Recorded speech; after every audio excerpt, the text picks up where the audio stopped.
In today's video, I am going to teach you how to reset indicators on Pepperstone. Start by making sure you are already logged in to your Pepperstone Trader platform. Once you are inside the platform, go to the chart that contains the indicator you want to reset. Open that chart and locate the specific indicator that needs to be returned to its default settings. Next, right-click directly on the indicator shown on the chart. This will open the indicator options and bring up the Modify Indicator window. Wait for that window to appear fully before continuing. Inside this window, you will see the current settings for the indicator. Go to the Parameters tab and review the settings that are currently applied. This is where you can confirm any custom changes that were made to the indicator. Take a moment to check the values shown there so you know what is being reset.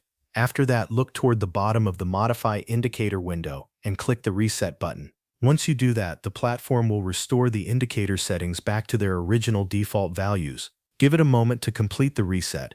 When the reset is finished, review the settings again in the Parameters tab. You should now see the default values restored. This helps confirm that the reset has worked correctly before you apply the changes to the chart.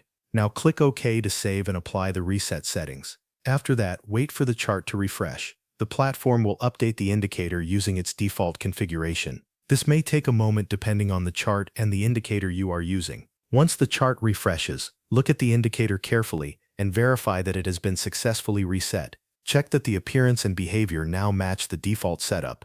If the settings were customized before, you should notice that those custom values are no longer active. That is the full process for resetting an indicator on Pepperstone Trader. It is a quick way to remove custom changes and return the indicator to its original setup without deleting and adding it again. Thanks for watching. That covers everything you need to know.